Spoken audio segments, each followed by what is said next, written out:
Welcome to learning tube channel. SSC के previous series में आज हम लोग सीजीएल के मैथ का पेपर का सॉल्यूशन देखेंगे, जो एग्ज़ाम 7 जून 2019 को शिफ्ट 1 में एग्ज़ाम हुआ था। इसमें पहला क्वेश्चन 3 संख्या इस प्रकार है कि यदि उनमें से किन्हीं दो का औसत तीसरी संख्या में जोड़ा जाता है तो प्राप्त संख्याएं क्रम से 164, 158 और 132 है। तीनों मूल संख्या का औसत क्या होगा? जैसे कहने का मतलब अगर हम 3 संख्या ABC लेते हैं, ABC, तो इसमें से दो का औसत यानी जैसे A प्लस B का औसत अगर हम लोग C में जोड़ते हैं तब 164 प्राप्त होता है। फिर B प्लस C का औसत अगर हम लोग A में जोड़ते हैं तब 158 प्राप्त होता है। फिर उसी तरह से A प्लस C का औसत अगर हम लोग B में जोड़ते हैं तब औसत 132 प्राप्त होता है। तो क्या निकालना है हमें? तीनों मूल संख्या का औसत निकालना है। औसत निकालने से पहले हमें योग निकालना पड़ेगा। जो योग आएगा उसको हम 3 से अगर हम भाग दे देंगे तो औसत आ जाएगा। तो सबसे पहले हम योग निकाल लेते हैं। अगर इस सब को ऐड करेंगे तो ये कितना हो जाएगा? 8 4 12 2 14, 6 5 11 3 14 1 15, 1 1 2 1 3 1 4, 454 हो जाएगा। इधर देखते हैं A/2 यहाँ पे और A/2 यहाँ पे। एक A हो जाएगा, ये आधा A प्लस आधा एक A और एक A यहाँ पे, यानी टोटल मिला के ये 2A हो गया। फिर अगर B देखें तो आधा B यहाँ पे, आधा B यहाँ पे, एक B ये हो गया और एक B ये हो गया, यानी टोटल 2B। अगर हम दो कॉमन लेते तो यहाँ पे B आ जाएगा। सेम उसी तरीके से C का देखें तो आधा C यहाँ पे और आधा C यहाँ पे, यानी एक C और एक C यहाँ पे, यानी 2C। दो कॉमन लिए तो C आ जाएगा। तो इसका जो अगर हम 2 से इसको काटेंगे तो 2 दूना 4, 227 आ जाएगा। यानी तीनों का जो योग आया वो 227 आ गया। तो औसत निकालने के लिए हम लोग क्या करेंगे? योग को 3 से भाग दे देंगे, यानी 227 को अगर हम लोग 3 से भाग देंगे तो 3 7 21, 3 5 15, यानी 75.2/3 इसका औसत आ जाएगा। ऑप्शन नंबर C इसका राइट आंसर होगा। अब नेक्स्ट सवाल देखते हैं। कोई राशि पर एक निश्चित वार्षिक दर प्रतिशत पर 3 वर्षों के बाद 18,600 रुपये हो जाती है और 6 वर्षों के बाद 27,900 रुपये हो जाती है। तो ब्याज प्रतिवर्ष संयोजित किया जाता है, तो राशि ज्ञात करें। इसको हम एक फार्मूला बता देते हैं। उस फार्मूला से 1 मिनट में सवाल बन जाएगा, 10 सेकंड में सवाल बन जाएगा ये। जिससे अगर X ईयर में राशि A हो जाती है, यानी X ईयर में A हो जाती है, ठीक है, और 2X ईयर में यानी दोगुना ईयर में 2X ईयर में यह राशि B हो जाती है। तो अगर हमें मूलधन निकालना होगा, मूलधन, तो ये फार्मूला डायरेक्ट ध्यान रखेंगे। A² अगर हम कर देंगे तो डायरेक्ट मूलधन हो जाएगा। तो उसी तरीके से यहाँ पे 3 ईयर में 18,600 रुपया होता है और 6 ईयर में 27,900 रुपया हो जाता है, यानी समय दोगुना कर दिया गया है। तो अगर हमें मूलधन निकालना होगा, मूलधन, तो डायरेक्ट A² यानी एक बदले में 18,600 गुने 18,600 और B के बदले में कितना है? 27,900, ठीक है। या फिर इस तरीके से भी कर सकते हैं, जैसे कोई प्रिंसिपल होगा और ये जो 3 ईयर में कितना हो जा रहा है? 18,600 हो रहा है, ये 3 ईयर में। फिर अगला 3 ईयर में जो है वो कितना हो रहा है? 27,900 रुपये हो रहा है। तो क्या होगा कि जैसे इस दोनों का जो रेशियो होगा, P/18,600 का जो रेशियो होगा वही रेशियो इस दोनों का होता है, यानी 18,600 और 27,900 का होता है। तो सेम ये 18,600 इधर गुना होगा तो A² हो गया ना, मूलधन आ जाएगा। सेम उसी तरीके से करना था यहाँ भी। अगर हम इसको कैलकुलेशन करेंगे तो ये डायरेक्ट मूलधन मेरा आ जाएगा। जिससे अगर हम अब देखिए, जैसे अगर यहाँ पे एक चीज़ और कन्फ्यूजन, जैसे अगर हमें पता नहीं है कि 186 और 279 किससे कटेगा, वैसे अगर हम चेक करें तो 8 1 9 6 15, यानी 3 से तो कट रहे हैं। लेकिन अगर फिर भी पता नहीं हो कि 186 और 269 किससे कटेगा, 279, तो क्या करना है? 279 और 186 का अंतर निकाल लेना है। तो कितना आ गया? 93 आ जाएगा। अब 93 का अगर हम फैक्टर देखें तो 3 गुने 31, तो इसका मतलब श्योर ये संख्या 31 या 3 से कटेगा। यानी अगर हम 31 से काटेंगे इसको, 31 ये 9 बार में कटेगा, 900 बार में, और ये 31 से कितना बार में कटेगा? 600 बार में, 600 बार में। अगर फिर अगर हम 3 से काटेंगे तो 3 से 2 बार में, और ये 3 से 3 बार में। फिर इसको 3 से काटेंगे तो 3 6 18, 6200 बार में। तो जो मूलधन आएगा 62 गुने 2 यानी 124 और 00, यानी 12,400 रुपये इसका मूलधन आ जाएगा। ऑप्शन नंबर डी इसका राइट आंसर होगा। तो इस दोनों का अंतर निकालेंगे ना, अंतर जो आएगा उसका जो फैक्टर होगा उससे कोई ना कोई संख्या जरूर, उससे वो दोनों संख्या जरूर कट जाएगा। अब नेक्स्ट सवाल देखते हैं। केंद्र ओ वाले वृत्त का एक व्यास ए बी है। जैसे कोई एक वृत्त है,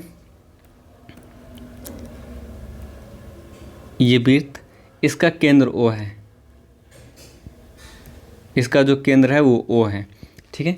और इसका व्यास ए भी है। अगर व्यास ए भी है तो इसका मतलब ये वृत्त केंद्र से होकर गुजरेगा, ए बी व्यास हो गया। अब क्या बोला, बी पर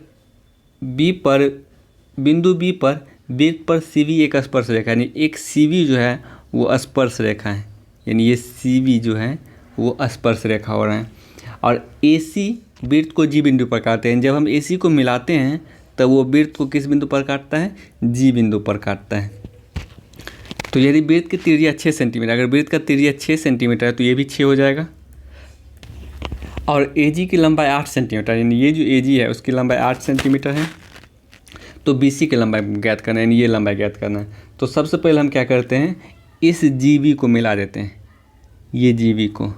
अगर हम इस जी बी को मिलाएंगे तो ये 90 डिग्री होगा, क्योंकि ये व्यास पे जो बना कोण होता है, व्यास से जो कोण बनता है वो कितना डिग्री का होता है, 90 डिग्री का कोण होता है। तो यानी समकोण होता है, यानी ये जो समकोण होगा ये 90 डिग्री कोण हो जाएगा, एंगल जी।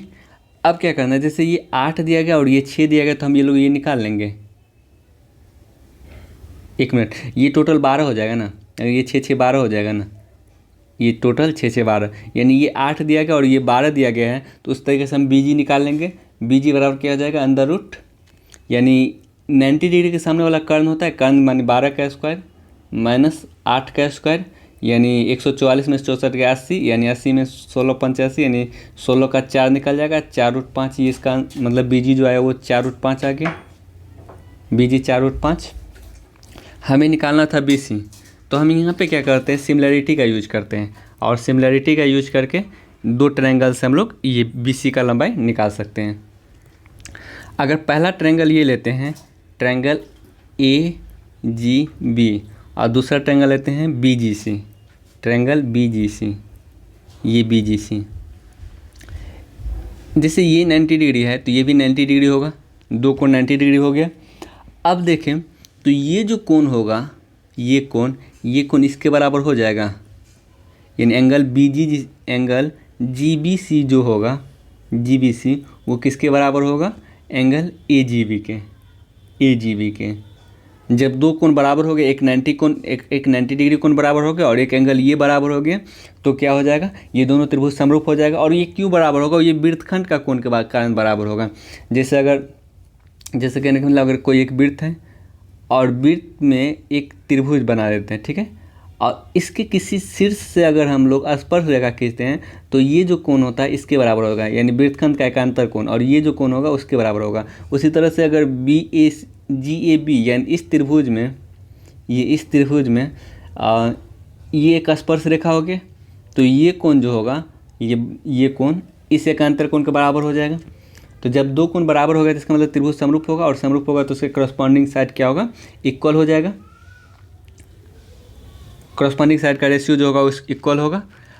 तो अगर हम ए जी बी में, यानी ए जी बी में अगर हम ए बी लेते हैं, ए बी, तो बी जी सी में क्या लेना पड़ेगा, हमें बी सी लेना पड़ेगा, क्योंकि ये 90 डिग्री के सामने वाला अगर हम इसमें ले तो इसमें भी 90 डिग्री के सामने वाला लेना पड़ेगा। अगर हम ए जी बी में ए जी लिए, ए जी यानी इस एंगल के सामने वाला कोण, तो इसमें हमें क्या लेना पड़ेगा, जी बी लेना पड़ेगा, जी बी। और ये दोनों साइड का जो रेशियो होगा वो बराबर हो जाएगा। यहाँ से सभी मान दिया गया है और सभी मान को हम पुट करके हम लोग ये बी सी का मान निकाल सकते हैं। तो ए बी कितना आ गया था मेरे पास 12, और बी सी कितना था, बी सी निकालना था, और ए जी कितना था 8, और ये बी जी कितना आ गया था 4√5, यानी 4 से ये 2 बार में और ये 2 से 6 बार में, यानी जो बी सी आएगा वो 6√5, यानी इसका जो आंसर होगा ऑप्शन नंबर ए इसका राइट आंसर हो जाएगा। अब नेक्स्ट सवाल की ओर बढ़ते हैं। इसमें क्या कि त्रिभुज ए बी सी में ए डी जो है एंगल ए का समद्विभाजित करता है, यानी अगर कोई त्रिभुज ए बी सी है, ए बी सी, अगर एंगल ए का समद्विभाजक बी सी को अगर हम डी पर काटता है, एंगल ए का समद्विभाजक, तो आर एस अग्रवाल बुक में एक फॉर्मूला दिया होगा, जब एंगल ए का समद्विभाजक अगर एंगल ए का समद्विभाजक अगर ए डी है तब जो इस दोनों साइड का जो रेशियो होगा वही रेशियो इस दोनों साइड का होगा, यानी ए बी और बी डी का जो रेशियो होगा वही रेशियो किसका होगा, ए सी और बी डी का होगा, ए सी और बी डी का होगा। ठीक है, तो इसी फार्मूला पे हम लोग इस सवाल को बना सकते हैं। इसमें क्या दिया गया, बी सी जो है वो ए के बराबर दिया गया, यानी ये जो बी सी है ये पूरा किसके बराबर है, ए के बराबर है, और ए सी बी के बराबर है, यानी ये जो ए सी है वो किसके बराबर है, बी के बराबर है, और ए बी सी के बराबर है, यानी ये जो ए बी है वो किसके बराबर है, सी के बराबर है। तो हमें क्या निकालना है, बी डी का लंबाई निकालना है। तो यानी बी डी का लंबाई हम अगर एक्स मानेंगे, एक्स, तो डी सी क्या हो जाएगा, एक्स ए माइनस एक्स हो जाएगा। ये पूरा लंबाई ए था और अगर हम इसको एक्स माने तो ये ए माइनस एक्स हो जाएगा। अब हम क्या करेंगे, सभी मान पता चल गया तो इस फार्मूला में पुट कर देंगे। सबसे पहले ए बी कितना आ गया था मेरे पास, ए बी था सी बटा बी डी को हम लोग एक्स माने थे, इजिकल टू ए सी आ गया था मेरे पास बी, ए सी बी आ गया था ना, बटा, और बी डी को क्या माने थे हम लोग, सॉरी यहाँ पे डी सी होगा, इसमें डी सी होगा, यहाँ पे बी डी नहीं डी सी होगा। तो डी सी का जो लंबाई था वो क्या था, ए माइनस एक्स था। अगर हम क्रॉस मल्टीप्लिकेशन करें तो A C minus C X equal to X B हो जाएगा, A C minus C X equal to X B. अब क्या करते हैं, ये सी एक्स को इधर ले आते हैं, ए सी बराबर सी एक्स प्लस एक्स बी, ए सी बराबर सी एक्स प्लस एक्स बी आ गया। अब इस दोनों में से अगर हम x कॉमन लेते हैं तो यहाँ क्या बचेगा, b प्लस सी बच जाएगा, अगर इस दोनों में से x कॉमन लेते हैं, और ये b प्लस सी कट के इधर आएगा तो ये बट्टा b प्लस सी आ जाएगा, यानी ए सी बट्टा b plus c, option number a इसका राइट आंसर होगा। ठीक है, तो ये फार्मूला को ध्यान रखेंगे, सवाल इजी पे में बन जाएगा। अब नेक्स्ट सवाल देखते हैं, x power 4 minus 6x² minus 1 बराबर 0 दिया गया है, तो x power 6 minus 5x² plus 5x² minus 1x power 6 plus 5 का मान निकालना है। तो इस तरह का सवाल जब भी आता है तो हम लोग क्या करते हैं, ये पिछला टर्म को हम LHS में ले जाते हैं, सॉरी RHS में ले जाते हैं। तो यानी x पावर 4 माइनस 1 बराबर कितना हो जाएगा, 6x²। तो यहाँ पे अगर हम x² कॉमन लेते हैं तो यहाँ क्या बचेगा, x² माइनस 1/x² बराबर 6x²। अब ये x² से x² कैंसिल हो जाएगा, तो इसका मतलब x² माइनस 1/x² जो आया वो कितना आ गया, 6 आ गया। इस रिजल्ट को ध्यान में रखेंगे। ठीक है, अब हमें क्या निकालना है, x पावर 6, ये इसका मान निकालना है। तो x पावर 6 यानी पावर 6 वाले को एक साथ रखते हैं और पावर 2 वाले को एक साथ रखते हैं। अगर x पावर 6 और माइनस 1/x पावर 6 को एक साथ रखते हैं, x power 6 minus 1/x power 6 को एक साथ रख लिए, उसके बाद माइनस 5x² अब प्लस 5x² को एक साथ रखते हैं। अगर माइनस 5 हम इसमें से कॉमन लेते हैं तो यहाँ x² बचेगा। अब माइनस कॉमन लिए तो यहाँ पे माइनस 1/x² बचेगा। एक मिनट, जैसे अगर हम इसमें से माइनस 5 कॉमन लिए तो यहाँ x² बचेगा, और माइनस कॉमन लिए तो यहाँ पे माइनस 1/x² बचेगा और प्लस 5। ठीक है, तो जब हमें पता है कि x प्लस 1/x बराबर अगर a रहता है तो इसका जो अगर हम क्यूब करते हैं x³ प्लस 1/x³ तो क्या होता है, a³ माइनस 3 है। अगर यहाँ पे माइनस रहा, x माइनस 1/x बराबर a रहे और x³ माइनस 1/x³ निकालना है, तब क्या होता है, a³ प्लस 3 है। उसी तरह से x² माइनस 1/x² बराबर 6 दिया गया है, तो हमें पावर में 6 यानी क्यूब करके ही निकालेंगे ना, x² का क्यूब करेंगे तभी तो x पावर 6 आएगा ना। तो अगर हमें क्यूब करना है तो डायरेक्ट 6 का क्यूब माइनस 3 गुने 6 लिख सकते हैं। 6 का क्यूब माइनस 3 है प्लस 3 है, यहाँ पे प्लस 3 होगा, और माइनस 5 गुने x² प्लस माइनस 1/x² 6 दिया गया था, अब प्लस 5, तो ये कितना हो जाएगा 216, अब प्लस 6 3 18, 216 प्लस 18 करेंगे तो 234 हो जाएगा। 234 माइनस ये कितना 30 प्लस 5, यानी ये इसका कैलकुलेशन करेंगे तो ये माइनस 25 है, माइनस 25 से इधर माइनस करेंगे तो 209, यानी इस सवाल का आंसर होगा ऑप्शन नंबर सी हो जाएगा। अब नेक्स्ट सवाल देखते हैं, एक डीलर अपनी सूचीगत मूल्य पे 20% की छूट पर एक वस्तु खरीदता है, यानी जो सूची मूल्य था उसको हम लोग क्या मान लेते हैं, 100 मान लेते हैं। सूची मूल्य क्या मान लेते हैं, 100 मान लेते हैं। तो जो डीलर था वो कितना में खरीदा, 80 रुपये में खरीदा होगा, यानी डीलर का CP 80 रुपये,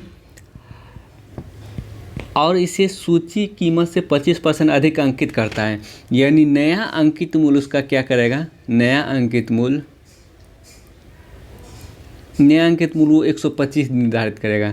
जैसे कहने का मतलब जो डीलर था अपने सूची की कीमत पर 20% छूट पे खरीदने 80 रुपये में खरीद लिया, उसके बाद इस सूची मूल्य से यानी इसे जो सूची मूल्य से 25% अधिक अंकित किया, यानी नया अंकित मूल्य होगा 125।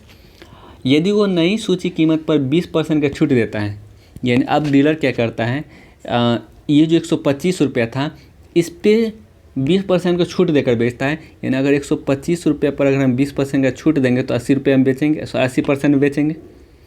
तो यानी ये मेरा एसपी आएगा। तो हमें लाभ प्रतिशत निकालना है, यानी जो डीलर था उसका क्रय मूल्य 80 रुपया था और विक्रय मूल्य इतना रुपया था, तो लाभ निकालना है। तो हमेशा ध्यान रखेंगे लाभ प्रतिशत यानी परसेंटेज जब भी निकालना रहे, या तो आप रियल वैल्यू से निकालें या फिर अनुपातिक वैल्यू से निकालें, आंसर सेम आएगा। तो हम क्या करते हैं, इस दोनों का पहले अनुपात निकाल लेते हैं, क्रय मूल्य विक्रय मूल्य का अनुपात। तो ये 80 से 80 कट जाएगा और ये 100 इधर आएगा, तो यानी क्रय मूल्य विक्रय मूल्य का अनुपात 100:125 आ जाएगा। तो क्या होगा, अगर 100 रुपये में खरीदा 125 रुपये में बेचा तो 25% का लाभ, यानी ऑप्शन नंबर 20 का राइट आंसर होगा। तो हमेशा ध्यान रखेंगे प्रतिशत जब भी निकालना है तो हम क्या करेंगे, अगर पॉसिबल हो तो अनुपातिक वैल्यू से परसेंटेज निकालेंगे। अनुपातिक वैल्यू से परसेंटेज निकालने पे क्या होता है, बहुत ही कम कैलकुलेशन में सवाल बन जाता है। अब नेक्स्ट सवाल देखते हैं। यदि त्रिभुज एबीसी की भुजा AB और AC को PQ तक बढ़ाया गया, यदि PBC और QBC के समद्विभाजक O पर करते हैं, यानी बढ़ाया गया इसका मतलब बाहरी द्विभाजक कर रहा है ना। अगर बाहरी द्विभाजक होता है, यानी जैसे अगर त्रिभुज ABC में बाहरी कोण के द्विभाजक अगर O पर मिलता है तो एंगल BOC बराबर क्या हो जाता है, 90 degree minus half of angle A, यानी ये जो BOC होगा वो 90 degree minus half of angle A के बराबर होगा। अगर आंतरिक कोण का द्विभाजक O पर मिलता है, ABC में अगर आंतरिक कोण का द्विभाजक अगर O पर मिलता है तो एंगल BOC बराबर क्या हो जाता है, 90 degree plus half of angle है। यानी अगर हम यहाँ पे बढ़ाए AB को P तक बढ़ाए, BC को Q तक बढ़ाए, तो इसका मतलब बाहरी कोण का द्विभाजक O पर मिल रहा है, तब हम इस फॉर्मूला पे ये सवाल को बना लेंगे। यानी एंगल BOC निकालना है, BOC और 90 degree minus half of angle है, यानी 92 का आधा करेंगे तो कितना हो जाएगा, 46 हो जाएगा। अगर घटाएंगे तो कितना हो जाएगा, 44 हो जाएगा। यानी एंगल BOC जो आएगा वो 44 डिग्री, ऑप्शन नंबर 20 का राइट आंसर होगा। अब नेक्स्ट सवाल देखते हैं। ABC के दक्षता का जो अनुपात है वो 7:5:8 है, यानी ABC के जो क्षमता का अनुपात है वो कितना है, 7:5:8 है। इसका मतलब क्षमता का जो अनुपात है इसका मतलब उसके काम का अनुपात हो गया, यानी A अगर 7 काम करता है तो B 5 यूनिट काम करेगा और C 8 यूनिट काम करेगा। एक दिन का वो उसके काम का अनुपात आ गया। यदि वे किसी काम को 42 दिन में करता है, एक साथ मिलकर वे किसी काम को 42 दिन में करता है, जब वो एक साथ मिलेगा तो एक दिन में कितने यूनिट करेगा, 7 5 12 8 20, यानी एक दिन में अगर 20 काम करेगा तो 42 दिन में कितना काम करेगा, 840। यानी ये जो 840 है वो क्या आ गया, टोटल काम हो गया।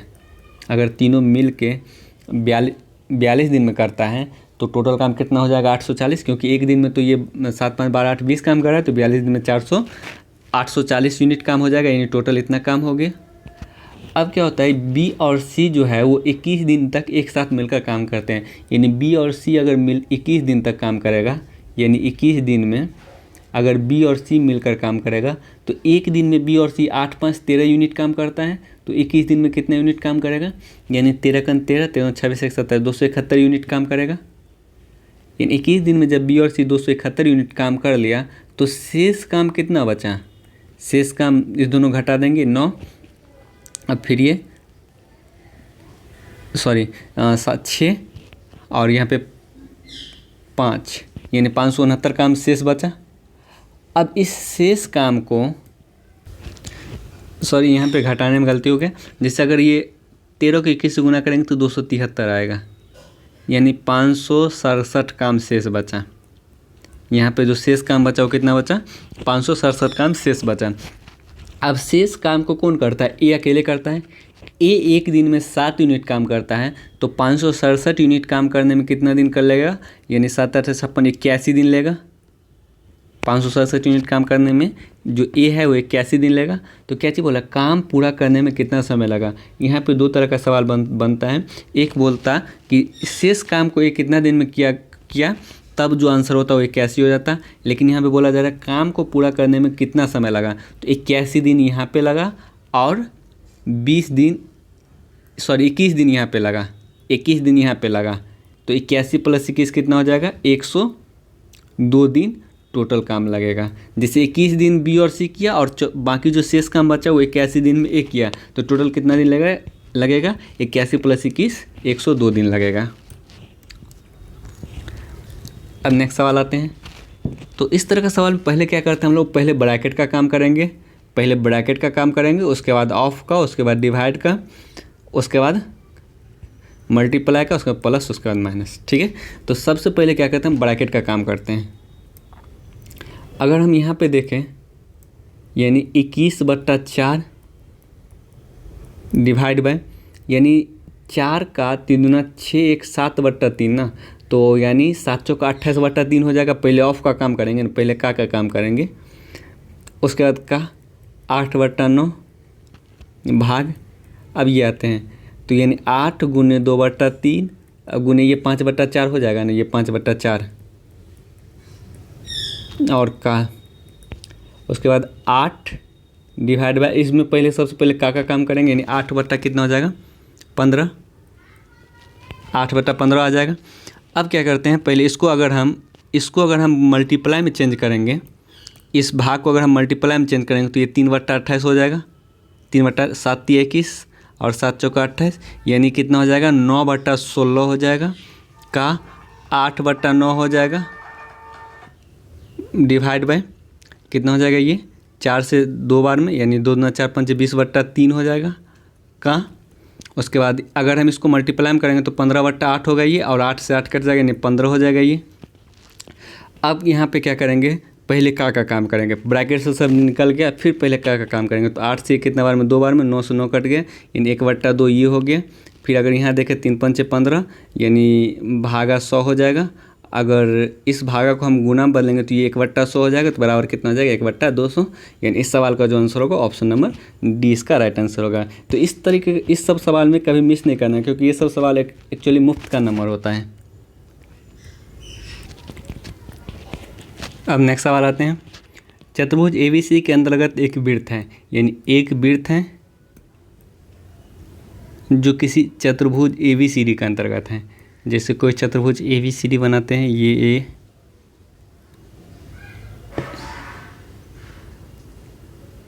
एक चतुर्भुज ABCD है, इसके अंतर्गत एक वृत्त है। ABCD के अंतर्गत एक चतुर्भुज ABC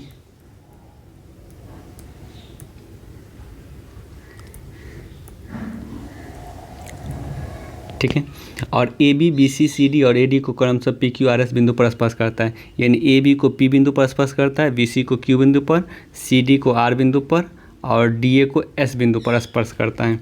यदि BP की लंबाई 4 सेंटीमीटर, यानी ये जो BP दिया गया है उसका लंबाई 4 सेंटीमीटर दिया गया है, और SD की लंबाई 6 सेंटीमीटर, यानी ये जो SD है इसका लंबाई 6 सेंटीमीटर दिया गया है, और BC की लंबाई 7 सेंटीमीटर, यानी BC, ये पूरा जो BC दिया गया वो कितना दिया गया 7 सेंटीमीटर दिया गया है, ये पूरा BC। और तो DC की लंबाई ज्ञात करना है, यानी हमें DC की लंबाई, यानी ये पूरा लंबाई ज्ञात करना है, ये लंबाई। ठीक है, तो सबसे पहले हम लोग को एक फार्मूला पता होना चाहिए कि जैसे कोई भी वृत्त है, वृत्त पर किसी बिंदु से जो स्पर्श रेखा की लंबाई होता है वो बराबर होता है, यानी ये रेखा और ये स्पर्श रेखा की जो लंबाई होगी वो बराबर होगी। उसी तरीके से इस बिंदु से यहाँ पे जो स्पर्श रेखा होगा और यहाँ पे जो स्पर्श रेखा, दोनों लंबाई बराबर, यानी ये 4 तो ये भी 4 हो जाएगा। जब ये 4 होगा तो पूरा लंबाई 7 था तो ये 3 हो जाएगा, 4 3 7। अब आते हैं, यानी इस बिंदु से अगर ये लंबाई 3 हो गया, ये लंबाई 3, तो ये लंबाई कितना होगा, यानी ये भी लंबाई 3 हो जाएगा, ये भी लंबाई 3 होगा। अब आते हैं, जैसे अब इस बिंदु से ये स्पर्श रेखा की लंबाई अगर 6 है तो ये भी स्पर्श रेखा की लंबाई कितना हो जाएगा 6 हो जाएगा। तो हमें DC का लंबाई पूछना था, तो DC का लंबाई कितना हो जाएगा 6 यहाँ पे और 3 यहाँ पे, यानी 6 + 3 कितना हो जाएगा 9, यानी इस सवाल का जो आंसर होगा ऑप्शन नंबर 20 का राइट आंसर होगा। अब नेक्स्ट क्वेश्चन पे आते हैं। सुषमा ने 12,000 रुपये में 6 मेज़ और 12 कुर्सियाँ खरीदी। उसने मेज़ को 15% लाभ बेचा और कुर्सी को 10% हानि भी बेचा और कुल 300 रुपये का लाभ हुआ, तो मेज़ों की कुल लागत मूल्य क्या होगा। तो सबसे पहले हम इसको क्या करते हैं, एलिगेशन से बनाते हैं। इससे क्या होगा कि सवाल बहुत ही ईजी में बन जाएगा। जैसे मेज़ को कितना पे बेचा, 15% का प्रॉफिट पे बेचा यानी +15 कर देंगे। 15% प्रॉफिट मतलब +15। और उसके बाद कुर्सी को क्या किया, 10% हानि पे बेचा, तो कुर्सी को -10 कर देंगे। -10%, हानि का मतलब -10। ओवरऑल जो उसको होता है 300 रुपये का लाभ हुआ, तो ओवरऑल लाभ प्रतिशत निकाल लें। 300 रुपये का लाभ हुआ कितना पे, ओवरऑल 12,000 पे, बट्टा 12,000 गुने 100, यानी ये डबल जीरो कट जाएगा, एक जीरो से एक जीरो कट जाएगा, 6 से 2 बार में और 6 से ये 5 बार में, यानी 2.5% का ओवरऑल लाभ हुआ।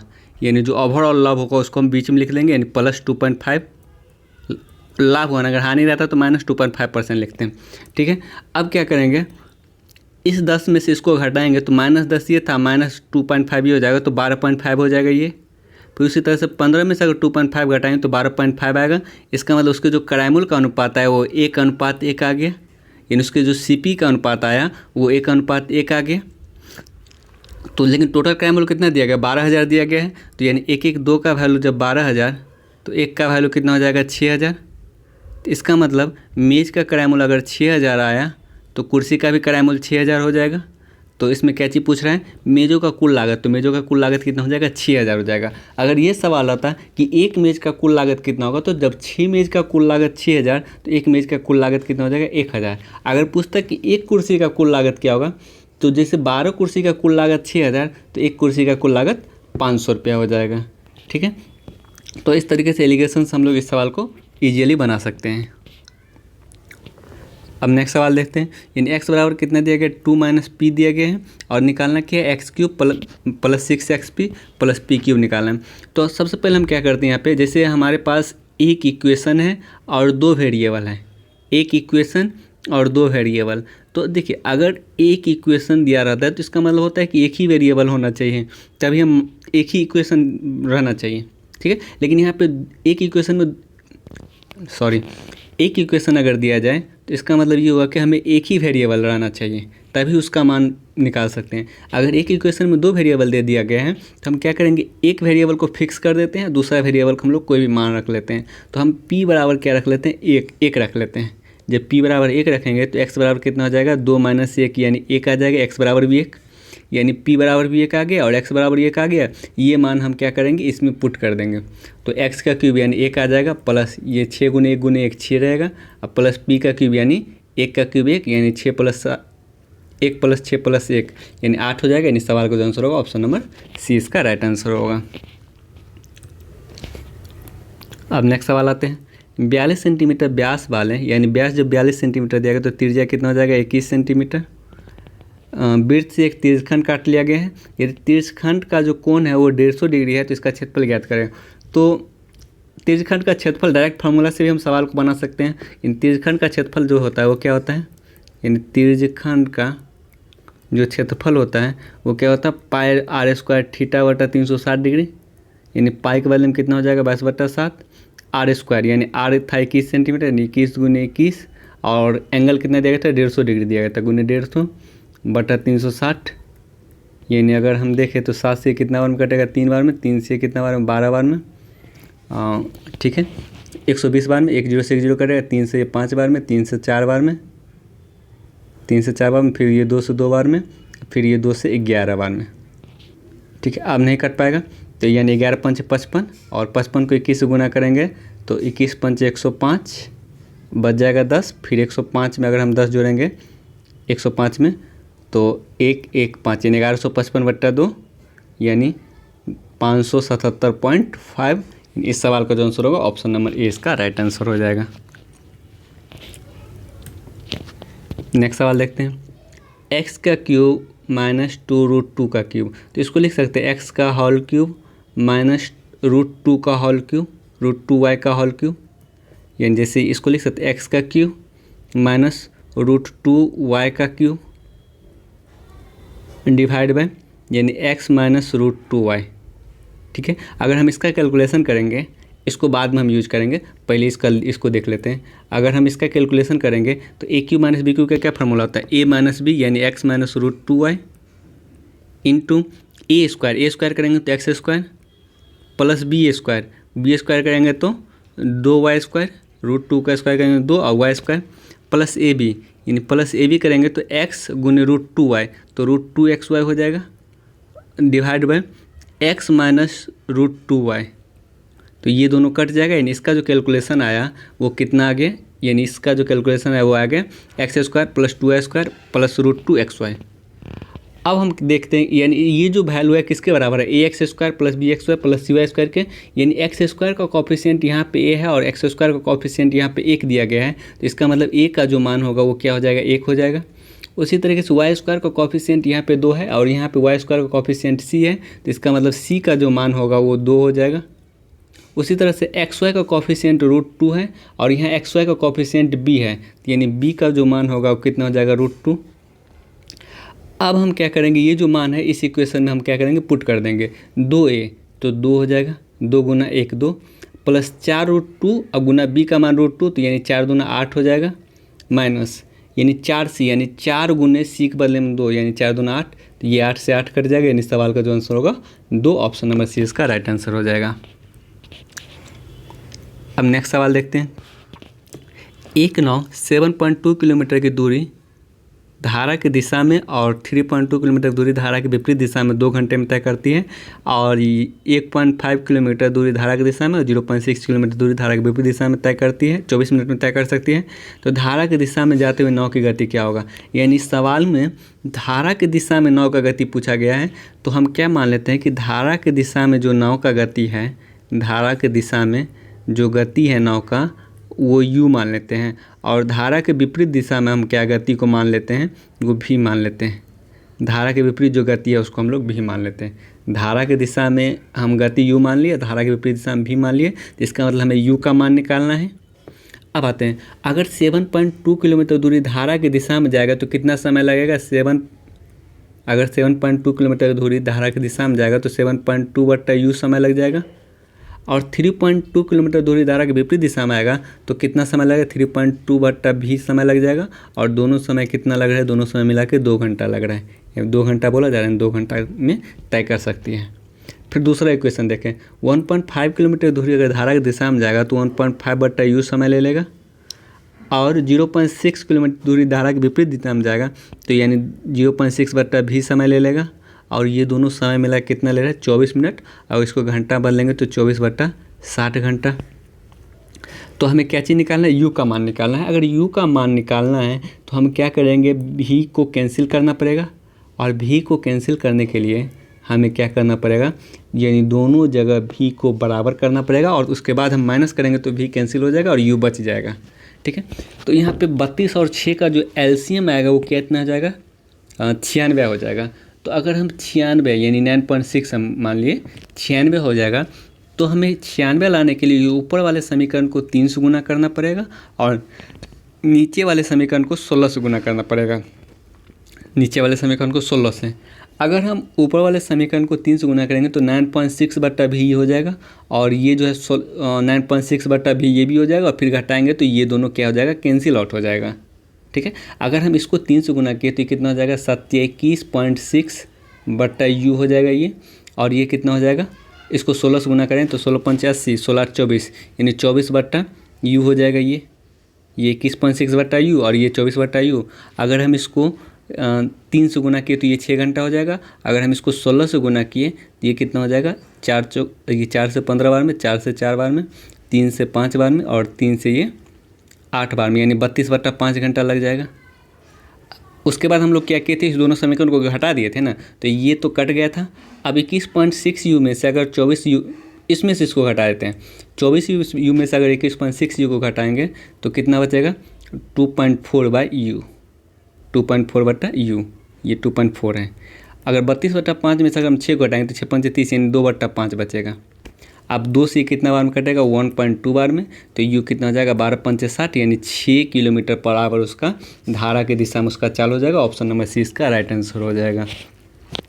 ठीक है, तो यानी ये सवाल हम लोग बेसिक से ही बनाए, लेकिन कैलकुलेशन करते वक्त हम लोग क्या किए, शॉर्ट में कैलकुलेशन इसका कर लिए। अब नेक्स्ट सवाल देखते हैं। tan² θ - 3 sec θ + 3 = 0 है, और थीटा का मान 0 से 90 डिग्री के बीच मिला करता है। तो इसका मतलब थीटा का मान 0 से 90, स्टैंडर्ड वैल्यू में कोई ना कोई इसको सेटिस्फाइड करेगा। अब हम क्या करेंगे, यहाँ पर अगर सभी मान को लेकर नहीं चेक करना है, देखिए थीटा का वो मान रखना है जो यहाँ पे आपको मतलब रूट में मान ना दे। अगर क्योंकि रूट में मान देगा तो ये तो रूट को हटा देगा स्क्वायर करके, तो फिर ये जीरो के इक्वल नहीं हो पाएगा। तो थीटा का ऐसा मान रखना है जो रूट में मान ना दे। तो अगर हम थीटा का मान 60 डिग्री रखते हैं तो सेक 60 कितना होता है 2, ये रूट में मान नहीं देगा। तो थीटा का मान अगर हम 60 डिग्री रखते हैं तो टेन 60 कितना होता है √3 का स्क्वायर 3 माइनस 3 गुना 2 और प्लस 3 यानी 3 3 6 में से 6 गया 0 यानी 0 आ गया। इसका मतलब थीटा का मान जो 60 डिग्री है वो इस इक्वेशन को सेटिस्फाइड कर रहा है। अगर थीटा का मान 60 डिग्री इस इक्वेशन को सेटिस्फाइड कर रहा है तो इसका मतलब थीटा का मान 60 डिग्री इसमें पुट करके आंसर निकाल लेंगे। साइन 60 कितना होता है √3/2 और कॉट 60 कितना होता है 1/√3। तो अगर हम यहाँ पे 2√3 एलसीएम लेंगे तो ये √3 और √3 मल्टीप्लाई होगा तो 3 और ये 2 और 1 मल्टीप्लाई होगा 2 यानी 5/2√3 इस सवाल का आंसर आएगा। ऐसा नहीं है तो हम क्या करते हैं √3 से परमीकरण कर देते हैं, तो ऊपर बचेगा 5√3 और नीचे क्या बचेगा √3 गुने √3 3 और गुने 2 यानी 6, 5√3/6 ऑप्शन नंबर 20 का राइट आंसर हो जाएगा। अब नेक्स्ट सवाल आते हैं। ये सवाल आपको हर शिफ्ट में पूछा जा चुका है, यानी 1 3 3 0 x 5 5 8 y2 को अगर हम लोग 88 से भाग देते हैं तो इसका मतलब जो संख्या 8 और 11 दोनों से कटे वो संख्या 88 से भी कटेगा। और 8 का मल्टीपल का क्या नियम है, लास्ट का 3 डिजिट 8 से कटना चाहिए। अगर लास्ट का 3 डिजिट 8 से कटना चाहिए, ये 800 कट जाएगा। इकाई स्थान पे 2 है तो इसका मतलब y के बदले में या तो 3 होगा या तो 7 होगा। 8 चौका 32 या 8 नंबर 72, तो यानी या तो 3 होगा या तो 7 होगा। तो अगर हम पहले क्या करते हैं 3 लेकर यानी y का मान 3 लेकर इस सवाल को सॉल्व करते हैं। अगर ऑप्शन मैच कर गया तो ठीक है, नहीं तो हम क्या करेंगे y का मान 7 लेकर सवाल को सॉल्व करेंगे और कोई ना कोई ऑप्शन ज़रूर मैच कर जाएगा।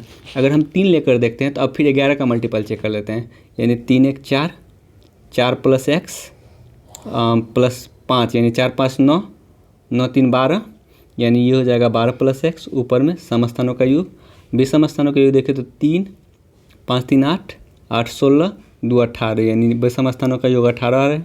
तो इसका मतलब हमें x के बदले में कितना रखना पड़ेगा 6 रखना पड़ेगा, तभी तो 12 6 18 ये हो जाएगा और 18 ये था, दोनों का अंतर 0 हो जाएगा।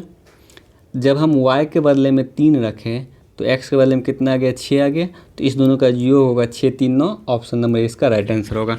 अगर y के बदले में 3 रखने पे कोई ऑप्शन मैच नहीं करता तो हम y के बदले में 7 रख के x का मान निकाल लेते हैं और तब हम ऑप्शन चेक कर लेते हैं। नेक्स्ट सवाल आते हैं। इसमें कॉट थीटा जो है वो √7 दिया गया, यानी √7 दिया गया, √7/1 लिख सकते हैं ना। और कॉट थीटा बराबर क्या होता है b/p होता है, तो हम लोग यहाँ से h निकालेंगे। h बराबर क्या हो जाएगा अंदर √p² प्लस b² यानी √7 का स्क्वायर 7 प्लस 1 यानी √8 यानी कितना हो जाएगा 2√2 यानी जो h आएगा वो 2√2 आएगा। देखिए हम चाहें तो यहाँ भी इसका मान पुट करके सवाल को सॉल्व कर सकते हैं, कोई दिक्कत नहीं होगा। लेकिन हम क्या करते हैं यहाँ पे हम पुट नहीं करते हैं, पहले इसको एक स्टेप में तोड़ लेते हैं। ये अगर हम कोसेक स्क्वायर थीटा को क्या लिख सकते हैं 1/sin² थीटा और -1/cos² theta divide by 1/sin² theta plus 1/cos² theta.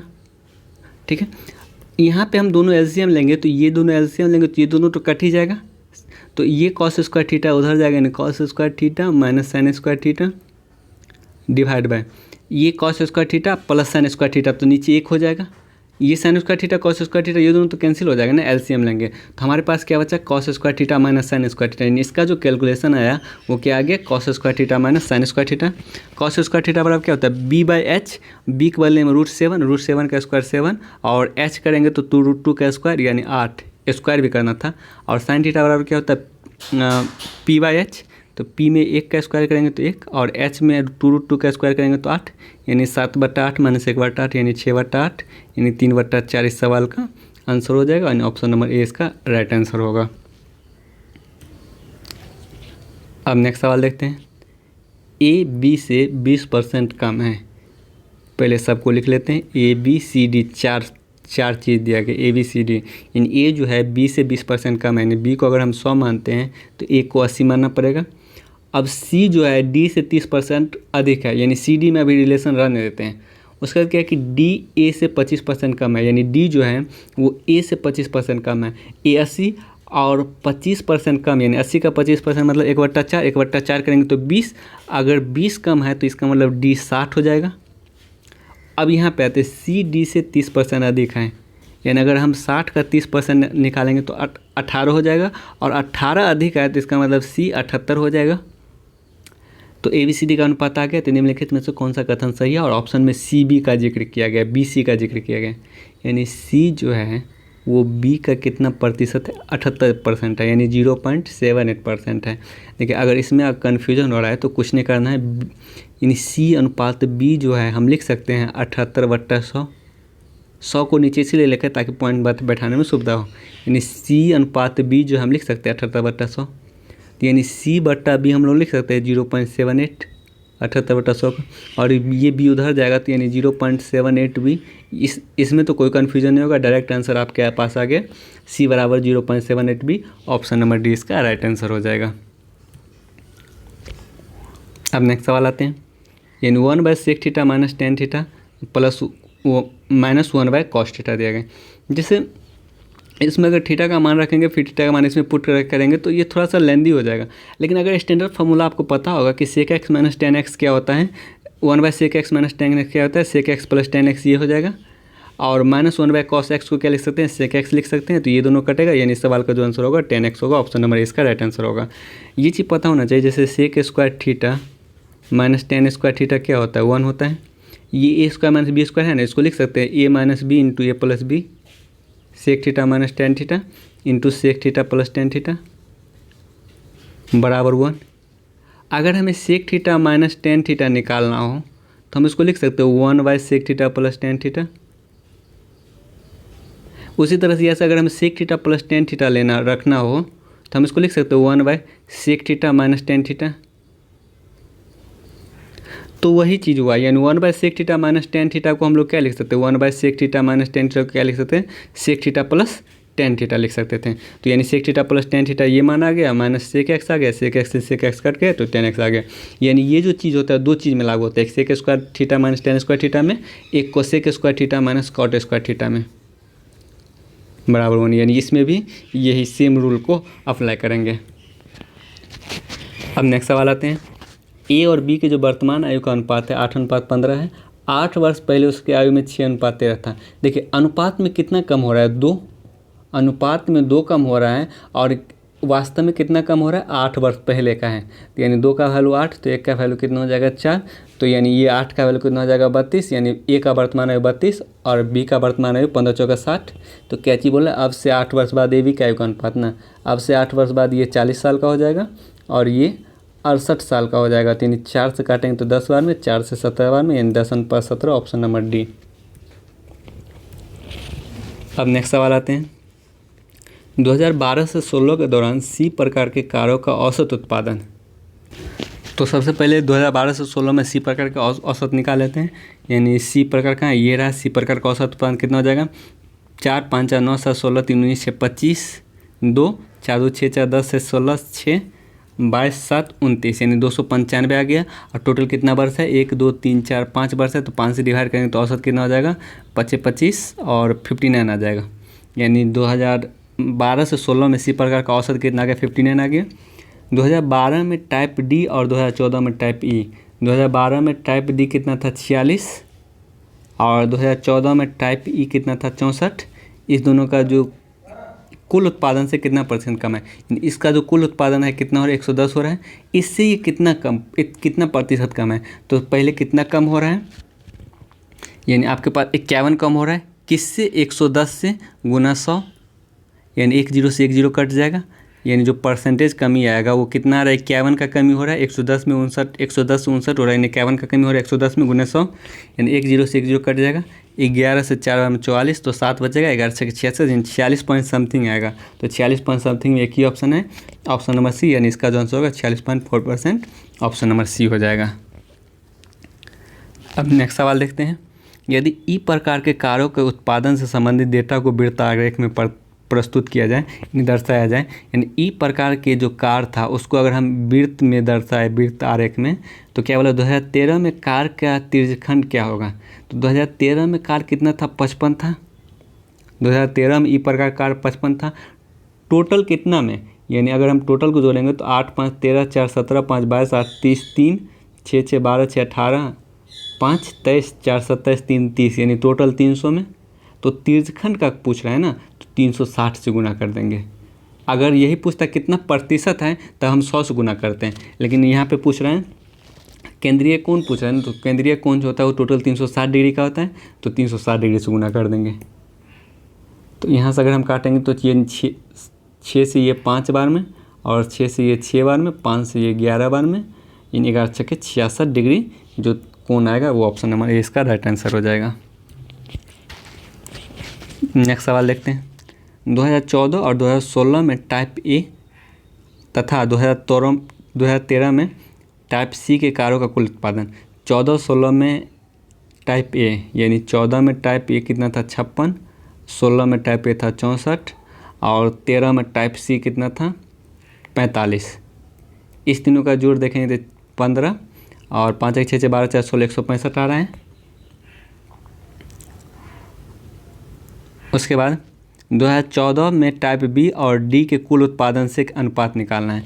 2014 में बी और डी, 2014 में बी 63 था और डी 57 था।